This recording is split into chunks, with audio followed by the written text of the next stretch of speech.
मैं आपको बता दूं कि मैंने ये पिक्चर क्यों बनाया है। ख़ास करके दो वजह हैं। एक ये कि नम्बे नारायण नामक इंसान के साथ जो हमने किया वो सिर्फ इंडिया में नहीं, कोई भी देश में लोग अपने साइंटिस्ट के साथ नहीं करना चाहिए। इससे बड़ा जो है देश के साथ धोखा आप नहीं कर सकते। दूसरी बात ये है कि हम फिल्म वाले जो हैं बड़े बड़े बजट्स की पिक्चर बनाते हैं, हमेशा स्वतंत्रता संग्राम के बारे में बताते हैं, अपनी फ्रीडम के बारे में बनाते हैं, मुग़ल फाइट के बारे में बनाते हैं। लेकिन एक और क्षेत्र है जहां इंडिया सबसे मतलब जहां इंडिया के अचीवमेंट को मतलब सराहा जाता है, सराखों पर रखा जाता है, और उसके बारे में हम नहीं कहते, और वो है साइंस एंड टेक्नोलॉजी। अमेरिका अगर इंटरस्टेलर बनाता है, इंसेप्शन बनाता है, अपोलो 13 बनाता है, स्टीव जॉब्स की फिल्म बनाता है, तो हमको लगता है कि हाँ भाई, ये अमेरिकन में ये क्षमता है कि ये दुनिया को बचा सके, ये बड़े सुपरस्टार्स हैं, यही लोग जो हैं हमारी दुनिया को बचा पाएंगे। पर सच तो ये ऐसे ठोक के वहाँ पे हमारे यहाँ ऐसे हीरोज़ रोज पड़े हुए हैं जिनके बारे में हम नहीं बात करते, और इनके बारे में बात करना बहुत ज़रूरी है भाई साहब, क्योंकि मुझे लगता है कि हम इंटेलेक्चुअल कैपिटल खो रहे हैं हमारे देश के।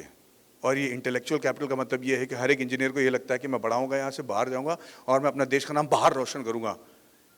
सही कह रहे हैं आप, क्योंकि आपको यहाँ शायद मौका नहीं मिल रहा है, पर इन सब लोगों को वापस ले आना ज़रूरी है। क्योंकि मेरा मानना ये है, और मैं बिल्कुल नाटक नहीं कर रहा हूँ, क्योंकि मैं जानता हूँ कि टेक्नोलॉजी की वजह से जुड़े होने की वजह से मैं जानता हूँ कि आने वाले सालों में और बहुत ही जल्दी, बहुत ही शीघ्र, आपके अनुमान से भी ज़्यादा शीघ्र अंतरिक्ष में जाना हमारे लिए ज़रूरी हो जाएगा। अंतरिक्ष हमारी ज़िंदगी का एक बड़ा हिस्सा बनने वाला है।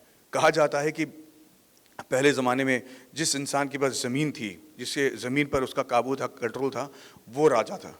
उसके बाद जिन लोगों ने समुद्र पर कंट्रोल कर लिया, वो देश के सबसे माहिर और स्ट्रॉन्ग नेशन बन गए।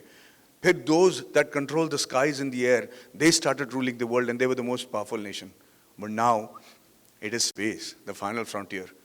जिसको कंट्रोल होगा स्पेस के बारे में, जो स्पेस के बारे में ज़्यादा जानेगा और उसका कंट्रोल रख पाएगा, वही इस दुनिया में सबसे सर्वश्रेष्ठ नेशन रहेगा। और इंडिया में ये काबिलियत है। आप लोग शायद जानते नहीं, हमारा जो मंगल मिशन हमने पूरा किया है, जो पहली बार हमने सक्सेसफुल हुए हैं, एक at a cost which is less than Hollywood film, जो बाकी देश 900 मिलियन 600 मिलियन खर्च करके 35 बार 75 बार करके गए हैं, वो, और उनके पास 3 इंजन थे मार्स जाने के लिए, लिक्विड फ्यूल, सॉलिड फ्यूल और क्रायोजेनिक। इंडिया के पास सिर्फ सॉलिड और लिक्विड फ्यूल, और खास करके वो लिक्विड फ्यूल इंजन जो नम्बे नारायण ने बनाया। और इस इंजन, सिर्फ 2 इंजन की वजह से हम पहली बार में एक ऐसे सैटेलाइट को लेकर अंतरिक्ष में छोड़ आए जो 1 साल तक जाता रहा मार्स में, और मार्स में जाकर उसको कैप्चर कर दिया। वो हम इसलिए कर पाए क्योंकि हमारे पास पंचांग थी।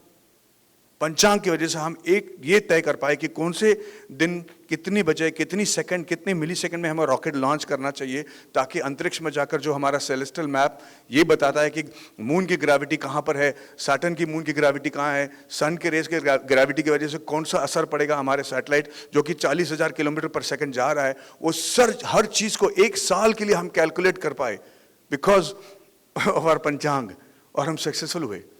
और इसके बारे में हमने फिल्म नहीं बनाया, ऐसे लोगों के बारे में हम नहीं कह रहे हैं, क्योंकि शायद हमको लगता है कि ये सब मुमकिन नहीं है, सिर्फ अमेरिका में ये पॉसिबल है। इसी वजह से मैंने ये फिल्म बनाया।